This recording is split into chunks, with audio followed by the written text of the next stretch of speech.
5월 23일 NKTV 방송입니다. 오늘 시간에는 북한은 왜 화웨이 장비를 쓰지 않는가? 라는 제목으로 말씀드리겠습니다. 지금 미국은 중국 화웨이 통신 장비가 지구촌에 확산되지 못하도록 하기 위한 일명 화웨이 보이콧 초강수를 두고 있고, 미국과 중국 사이에서는 화웨이를 놓고 생사를 건 전쟁을 하고 있습니다. 오늘 주제는 북한조차도 화웨이 제품을 쓰지 않는 이유가 무엇이냐, 이것을 말씀드리는 것인데요. 이를 위해서도 미국이 화웨이 통신 장비에 대해서 느끼고 있는 극도의 불안, 그리고 그것을 떨치기 위한 보이콧 정책이 원인이 어디에 있는가에 대해서 짤막하게나마 요약한 것이 순서일 것 같습니다. 그 이유는 모두 세 가지입니다. 첫째는 백도 문제입니다. 즉, 화웨이 장비를 기업과 가정들에서 썼을 때 그 중요한 프라이버시는 화웨이 통신 장비에 뚫려져 있다는 그 뒷문을 통해서 중국이 얼마든지 가져갈 수 있다는 이런 위협입니다.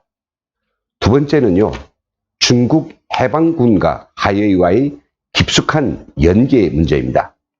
회장인 런징웨이는 중국 해방군 통신부대 지휘관이었고, 그는 또 공산당원이기 때문에 공산당과 중국군이 요구하면 언제든지 그들이 취득한 정보를 제공할 수 있다는 그런 불안. 그리고 세 번째는 구체적인 피해입니다. 공개적으로 밝히지 않았지만요, 인터넷 모국 이후 또 인터넷 시스템의 최상위의 관리자인 미국은 화웨이 장비들이 이미 인터넷 스파이 행위를 하였다고 분명한 증거가 있음을 드러내놓고 말하고 있습니다. 요약한다면 화웨이 인터넷 통신 장비를 우리가 쓰게 될 때 기업의 정보든 개인의 프라이버시든 이 통신 장비들을 통해서 고스란히 중국이 마음먹은 대로 절취해 갈 수 있다라고 하는 이런 합리적인 기술적 의심을 떨칠 수. 그런데 지금에 와서 더 불거지는 것은 세계 각국이 지금 제4차 산업혁명에 경쟁적으로 돌입하면서 국가의 모든 통신 기반 시설들을 새롭게 혁명을 해야 되고, 모든 기술 체계와 가정 내 이 전자제품들이 다 초연결을 통해서 인터넷에 연결되는데, 이렇게 공산당이 권력을 독점한 비민주화 국가의 통신 장비를 싸다 쓴다면 국가와 기업, 개인의 가정 내에 설치되어 있는 이런 통신 장비를 통해서의 모든 비밀들이 다 중국에 절취당할 수 있다는 이런 끔찍한 상황에 직면했기 때문입니다. 미국의 전방위적인 궤도에 호응해서 이미 일본과 호주, 네덜란드, 그리고 유럽이 적지 않은 나라들이 자국 내에서 화웨이 통신 장비를 보이콧하기 시작했습니다. 또 중요한 것은 세계 최대의 하드웨어 칩 회사인 퀄컴과 인텔이 구글과 함께 화웨이와 결별했습니다. 이것은 화웨이를 고사시키기 위한 결정적인 계기가 될 수도 있습니다. 화웨이는 미국의 기술 그리고 칩을 쓰지 않고도 다 자체 기술로 대체할 수 있다고 장담하고 있고, 또 최근에 동남아 나라들이 5G 인프라 수주를 독점할 정도로 거침없는 확장 행보를 계속하고 있습니다. 인터넷 보안 때문에 벌리고 있는 미국과 중국, 그리고 이 화웨이 싸움, 그 진실이 무엇일까요? 정말 주인 몰래 인터넷 정보들을 훔쳐간다는 그 백도가 있기는 있는 것일까요? 그 진실을 가리려면 결국은 화웨이 장비를 사다가 싹 뜯어서 거기에 장치들도 면밀히 분석해야 되고, 가장 중요하게는 소프트웨어를 행간을 읽어서 다 그 동작을 밝혀야 되는 것입니다. 그런데 그것은 너무나도 엄청난 일입니다. 따라서 저는 우리 시청자들이 중국 화웨이 제품에 대한 이 그 진실이 여부를 판단함에서 조금이라도 도움을 주기 위해서 반면교사로 볼 수 있는 북한의 신뢰를 들어서 말씀드리겠습니다. 결론적으로 이야기하면 친중 국가인 북한은 중국의 화웨이 제품을 쓰지 않고 있습니다. 왜 그럴까요? 중국을 잘 아는 북한, 중국에서 통신 및 인터넷 기술을 배워서 그들의 시스템과 체계를 도입한 북한은 왜 정작 싸고 성능이 좋은 이 화웨이 제품을 쓰고 있지 않을까요? 중국의 IT에 대해서도 잘 아는 나라가 아직 북한이거든요. 그리고 또 게다가 북한은 중국과 엄청 가까운 것 같으면서도 중국을 가장 경계하는 나라이기 때문입니다. 그래서 먼저 이 화웨이 제품을 왜 북한이 쓰지 않는가를 보기 위해서 북한의 통신 인프라 환경에 대해서 먼저 살펴보겠습니다. 북한에는 조선 최신 회사라고 하는 국가가 주도적으로 운영하는 통신회사가 있고요.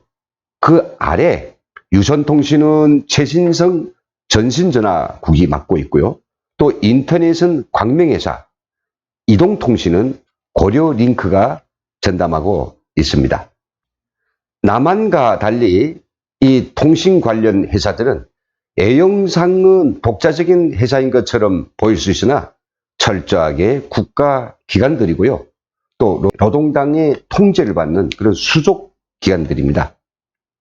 때문에 이런 회사들이 독자적으로 통신 기관망부터 시작해서 통신체계, 통신 장비, 단말기 이런 것들을 결정하지 못합니다. 어떤 시스템, 어떤 기술, 어떤 장비를 사용할 것인가는 전적으로 노동당이 결정한대, 즉 김정은이 결정한다고 볼 수 있습니다. 더욱이 통신기술이 A부터 Z까지 다 러시아와 중국에서 배워왔고 북한의 통신장비 대부분이 중국산임을 고려할 때 이렇게 중국의 도움으로 인터넷과 유선통신 인프라를 깐 중국이 왜 장비는 중국의 싸고 성능이 좋은 이런 화웨이를 쓰지 않고 그보다 좀 더 비싼 중국이 ZTE라는 회사의 통신 장비를 굳이 쓸까요? 물론 거기에는 테러 지원국인 북한으로 통신 장비를 파는 것은 유엔 안보리나 바시나르 규제에 위배되기 때문이겠죠. 그 다들 북한의 이 첨단 통신 장비를 파는 것은 솔직히 꺼리고 있는 것이 사실입니다. 그리고 실제 중국의 ZTE는 지난 기간에 북한의 통신 장비를 팔아먹다가 미국에 딱 걸려서 엄청난 제재를 받았습니다. 작년에 시진핑까지 이 중재에 나와서 어마어마한 10억 달러라는 벌금을 물고서야 겨우 살아났던 것입니다. 화웨이 제품이 북한에 들어가지 않는 이유는 두 가지일 수가 있죠. 첫 번째는 화웨이 자체가 이런 국제적인 규제를 고려해서 북한에 통신 장비를 팔아주지 않은 경우가 첫째고요. 두 번째는 바로 북한 자체가 화웨이 어떤 보안 문제를 알고 있기 때문에 그들의 제품을 사지 않았을 수도 있습니다. 저는 개인적으로 북한이 두 번째 이유, 즉 통신 장비에 뭔가가 불안한 요소가 있기 때문에 북한은 화웨이 제품이 아닌 ZTE의 장비들을 쓴다고 생각합니다. 그만큼 북한은 중국의 통신 장비들에 대해서 굉장히 심중하고 있습니다. 그런 이유는 아마도 기억하실 겁니다. 2005년에 용천 폭파 사건이 터졌고 그때 김정일이 목숨을 겨울 건질 정도로 그런 참사가 있었죠. 김정일은 바로 그것을 중국의 특수기관이 작전이었다고 단정 짓고요. 바로 그 작전에서 중요한 역할을 놀았던 것이 북한의 휴대폰인데 그 북한의 휴대폰은 중국이 마음대로 도감청을 할 수 있는 중국하고 똑같은 GSM 방식이었던 것입니다. 그래서 그 사건 이후로 김정일은 바로 태국이 록슬리 회사의 이 휴대폰 사용을 중지해버렸습니다. 그리고는 4년 뒤에 중국하고 방식이 서로 다른 CDMA 방식을 채용한 휴대폰 시스템을 이집트의 오라스콤사와 합작해서 시작을 했고, 오늘날에는 전체 인구의 거의 30%에 해당한 700만 대의 휴대폰을 보급하기도 하였습니다. 통신, 특히 인터넷 개방에 있어서 북한이 가장 두려워하는 것은 바로 세계와 연결된 이 통신망을 통해서 북한이 주요한 정치, 경제, 사회 정보들이 새어나간다는 것이죠. 이를 반증하는 김정은의 어록이 있습니다.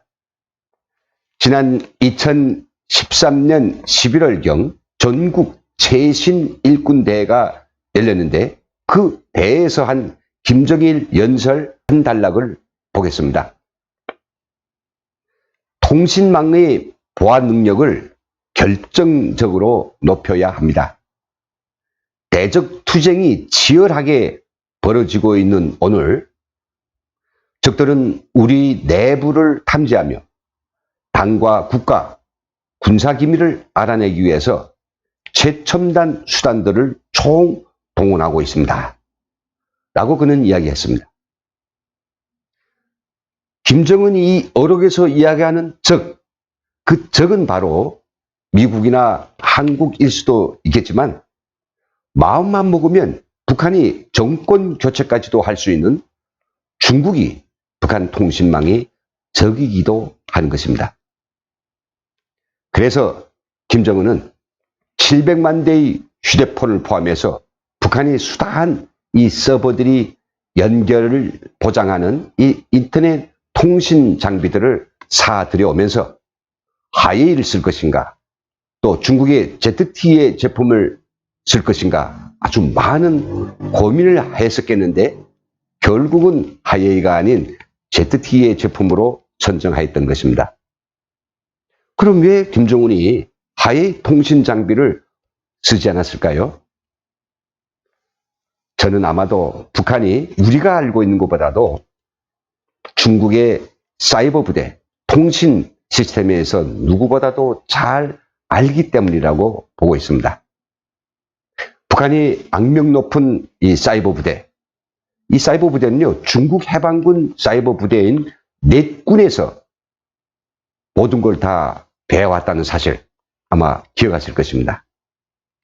그러니 중국 해방군 통신 부대, 그리고 사이버 부대의 실체를 잘 알고 있고, 또 지금 그러다 보니까 지금 하웨이와 중국 사이버 부대, 또 중국 통신 부대하고 어떤 연계가 있는지 그런 정보들을 잘 알고 있는 북한이기 때문에 어딘가 하웨이는 중국군, 중국 공산당하고 연계가 깊다고 판단했을 것이라고 저는 믿습니다. 이 때문인지 북한은 90년대 중반부터 김정일 책상 위에 인터넷을 연결하기 위해서 이 중국 단동에서부터 인터넷 선 한 가락을 신우줄을 걸쳐가지고 평양까지 끌어갔는데요. 그때 그 연결과 관리를 중국이 그냥 맡긴 게 아니라 자기 인원들이 직접 단동에 나와가지고 백번망에서부터 그 한 가락 선을 연결했고요. 그것의 접속을 관리하기 위해서 많은 사람들을 거기다 상주시켜 오고 있는데 그게 바로 오늘까지도 단동에 있는 북한의 626 기술회사입니다. 우리 남한은 좋은 게라고 이 보안에는 응당한 신경을 쓰지 않고 인터넷을 마구마구 써대고 있지만 북한이 이렇게 인터넷을 통해서 내부 정보가 유출될 수 있다는 이 커다란 위험에 많은 주의를 돌렸고요. 인터넷을 연결하지 않은 데는 체제의 불안도 있겠지만은 이 보안 문제를 해결하지 않고는 인터넷을 아예 쓸 생각도 안 하고 있는 것이고요. 이들의 이런 조심스러운 사용 행태를 놓고 볼 때 우리도 뭔가는 생각을 깊이 할 것이 있는 것 같습니다. 지금 L사, S사를 비롯한 우리 한국의 유수의 통신회사들이 중국 화웨이 제품을 전면적으로 혹은 부분적으로 쓰고 있는데, 사실 우리 국민들은 내가 선택한 것도 아닌데 이런 통신회사들을 통해서 화웨이 장비에다가 자기 프라이버시를 태우고 있는 것입니다. 과연 이것이 안전하다고 믿을 수 있을까요? 김정은 정권에 들어서 북한이 사이버 부대를 총동원해서 전 세계적인 굴지 기업들의 서버를 모두 털어서 핵과 미사일, 잠수함, 그리고 첨단 무기 관련의 기술 자료들을 훔쳐와서 정말로 짧은 기간 동안에 엄청난 슈퍼 파워를 가지게 된 것을 놓고 볼 때 그것은 우리에게 주는 교훈이 굉장히 크다고 볼 수 있습니다. 우리나라의 통신회사들이 국가와 국민의 프라이버시에 대한 초보적인 책임감이 있다라고 하면 미국이 지금 계속해서 경고를 주고 있는 그 화웨이 통신 장비를 사용하기 전에 예산을 들여서 그 장비 내부를 샅샅이 들여다보고 프로그램을 한 줄 한 줄 읽어가지고 그런 보안 위험이 없는가라고 하는 것을 판단을 냈어야 되는 것입니다. 그리고 나서 쓰든지 말든지 해야죠. 그저 싸다고 망탕 들이다가 국민들의 컴퓨터 또 국가의 컴퓨터에 또 우리들이 휴대폰에 마구 연결해 놓으니까 그 피해는 고스란히 국가와 국민이 지고 있는 것입니다. 게다가 미국과 중국 사이 무역 분쟁에서 손꼽히는 이슈인 이 화웨이 보이콧 문제에 대해서 우리 문재인 정부가 취하고 있는 대응은 너무도 초등생 수준입니다. 그는 사람이 먼저다 라는 이런 정치적 쇼에만 미쳐 있다 보니까 정작 그 사람이 생명과도 같은 프라이버시에 대해서는 안중에도 없는 것 같습니다. 정권 연장에만 이골이 난 이런 정치적 몰이 간상배들이 악행으로 화웨이에 대한 국가적인 대응책이 정말 부재한 상태에서 우리는 자기도 모르는 새에 미국과 중국 사이의 이 통신장비 전쟁에 휘말려 들어가게 되었던 것입니다. 한편으로는 미국이 화웨이 보이콧에 참가하라고 압력을 가하고 있고, 또 다른 쪽에서는 중국은 그러기만 하면 사드 보복대는 아무것도 아니다, 강력한 보복을 하겠다고 지금 읊조리고 있죠. 참으로 애간장이 타는 이런 끔찍한 상황이 우리들 눈앞에 닥쳐왔습니다. 출로는 없습니다.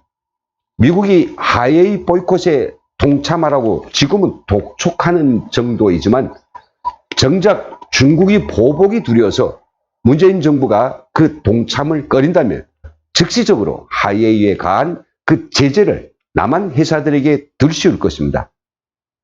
그러면 인터넷 제국인 남한의 경제는 바로 붕괴될 것입니다. 왜냐고요?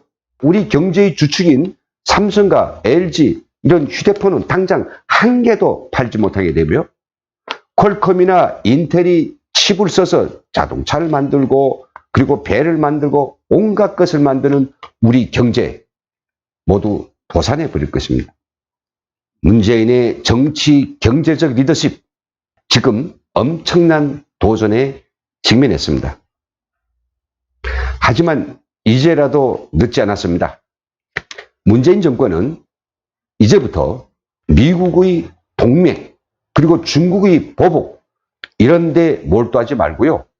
우리나라와 우리 국민이 프라이버시를 내가 지킨다 하는 그 최우선의 가치를 정하고 화웨이 통신 장비에 대한 팩트, 이 분석에 나서야 됩니다.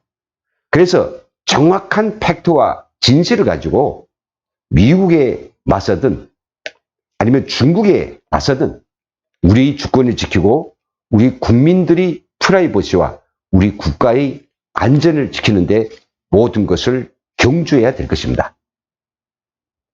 여기서 해설을 마치겠습니다. 시청해주신 여러분 감사합니다.